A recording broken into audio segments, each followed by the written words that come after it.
Good morning बच्चों। आज क्या पढ़ने वाले हम लोग? तो चलिए आइए हम लोग पढ़ते हैं ग्रामर। ग्रामर को हिंदी में क्या कहते हैं? व्याकरण।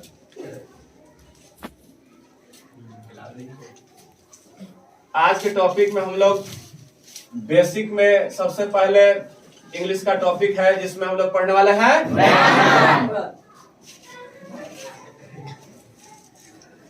तो सबसे पहले हम लोग जानेंगे कि व्याकरण है क्या, इसका परिभाषा डेफिनेशन क्या होता है। तो सबसे पहले हम लोग ग्रामर की परिभाषा पर चलेंगे।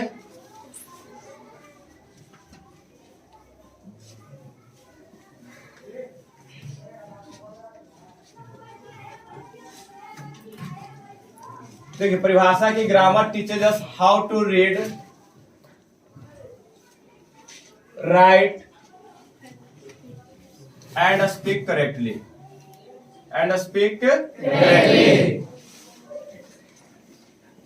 ग्रामर व्याकरण हमें सिखलाता है शुद्ध शुद्ध पढ़ना, बोलना और समझना। Grammar teaches us how to read, write and speak correctly. एक बार सब बोलेंगे जोर से, grammar teaches us how to read, write and speak correctly. एक बार सबको बोलना। क्या लिखा हुआ पढ़िए आप लोग सब।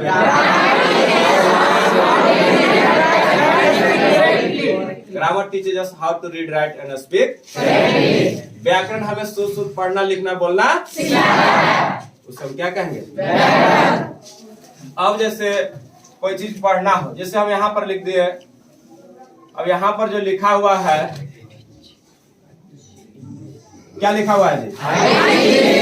आई टीच इंग्लिश।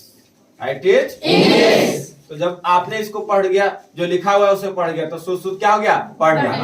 अब किसी से स्पेलिंग पूछ दिया जाए कि क्लास, क्लास का स्पेलिंग क्या होता है? क्या होता है? तो आपने बता दिया CALASS, तो क्या हो गया? क्लास। तो इसका उच्चारण कर दिया आपने, स्पेलिंग जान गए। अब तो शुद्ध शुद्ध पढ़ना, लिखना, बोलना है ना। जैसे किसी से पूछ दे कि व्हाट इज योर नेम, तो उसका जवाब क्या होगा? तो अपना नाम बता दिए। तो आपको समझ में आ रहा है व्याकरण? तो यही जो शुद्ध शुद्ध पढ़ना, लिखना, बोलना, समझना सिखलाता क्या कहलाता है? क्या कहलाता है? एक बार मैं चाहूंगा कि थोड़ा बच्चों का भी इसमें दिखा दीजिए क्लास में वीडियो, थोड़ा सा बच्चे भी पढ़ रहे हैं, थोड़ा सा घुमा कर ले लीजिए बच्चों का भी जो पढ़ रहे हैं। चलिए तो यहाँ पर बोर्ड पर देखेंगे हम लोग। अब यहाँ पर हम लोग को पार्ट्स ऑफ ग्रामर जानना। पार्ट्स ऑफ ग्रामर के कितने अंग होते हैं जी? 5। कितने अंग होते हैं? तो एक डायग्राम के माध्यम से मैं बतलाना चाहूंगा कि इस तरह से सूर्य देखा है आप लोग ना? तो सूर्य के ही तरह इसे भी मैं बना दे रहा हूँ, है ना। और पार्ट्स ऑफ ग्रामर एक नई तरीके से कब पार्ट्स ऑफ ग्रामर। अब यहाँ पर देखिए,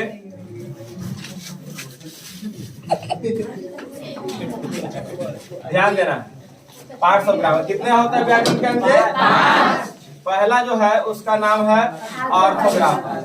ऑर्थोग्राफी जिसको हम लोग हिंदी में क्या कहते हैं? वर्ण विचार। क्या कहते हैं? दूसरा है इटिमोलॉजी। क्या है? इटिमोलॉजी जिसको हम लोग क्या कहते हैं? शब्द विचार।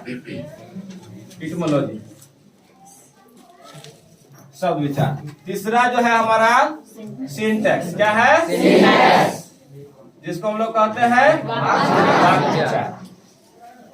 इसमें क्या पढ़ते हैं हम लोग? सेंटेंस के जोड़ने के लिए, सेंटेंस को जोड़ने के लिए। और चौथा जो हमारा है जिसको हम लोग कहते हैं पंक्चुएशन। क्या कहते हैं? जिसको हम लोग कहते हैं चिन्ह विचार। क्या कहते हैं? चिन्ह विचार। और लास्ट हमारा हो गया प्रोसोडी। क्या है? प्रोसोडी। प्रोसोडी को हम लोग कहते हैं छंद विचार। क्या कहते हैं? छंद विचार। तो ये पार्ट्स ऑफ ग्रामर के कितने अंग हो गए? 5। कितने हो गए? 5।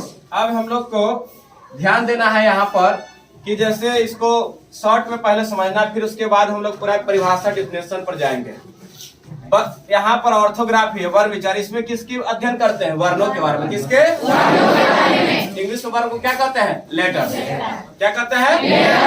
तो इसमें हम लोग पढ़ते हैं लेटर के बारे में, काइंड्स ऑफ लेटर पढ़ते हैं और रूल्स ऑफ स्पेलिंग पढ़ते हैं। मतलब कि इसका लेटर क्या है, इंग्लिश में परिभाषा क्या है लेटर का, कितने प्रकार के लेटर होते हैं, vowel letter, consonant letter, semi vowel letter, और लेटर जो है उसका उच्चारण क्या होता है, इसके बारे में पढ़ते हैं। दूसरा जो हमारा सिंटेक्स वाक्य विचार, इसमें किसके बारे में पढ़ते हैं, इसमें हम लोग है ना, यहाँ पर ध्यान देना है। यहाँ पर हमारा जो है सेकंड में है आपका इटमोलॉजी, शब्द विचार। दूसरा क्या है, शब्द विचार। इसमें किसके बारे में पढ़ते हैं, वर्ड्स के बारे में। इसमें पढ़ते हैं वर्ड्स के बारे में, किसके बारे में पढ़ते हैं, और ऑर्थोग्राफी में लेटर्स के बारे में पढ़ते हैं, किसके बारे में, और सिंटेक्स में जो है ज्वाइनिंग के बारे में पढ़ते हैं, दो सेंटेंस को जोड़ने से कि कैसे दो शब्द को, दो वाक्यों को, दो फ्रेजेज को, दो क्लॉजेज को जोड़ा जाता है, उसके बारे में।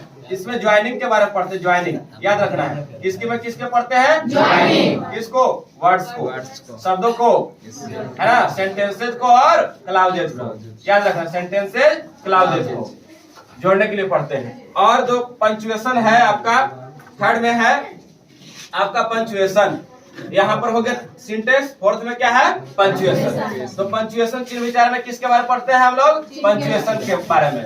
पंक्चुएशन मार्क्स, पंक्चुएशन मार्क्स समझते हैं आप लोग, चिन्ह विचार जिसमें क्या होता है, चिन्ह के बारे में। जैसे देखिए इस तरह से रहेगा दिया हुआ, ऐसे रहता है, डबल इन्वर्टेड कॉमा रहता है, कॉमा रहता है, फुल स्टॉप रहता है, हाइफन रहता है, डैश रहता है, इन सब के बारे में पढ़ते हैं। और प्रोस्टी हो गया छंद विचार, जिसमें हम लोग लाइन्स जो होता है उसके बारे में पढ़ते हैं। पोएम्स में छंद होता है ना, रस, छंद, अलंकार, तो उसी के बारे में पढ़ते हैं।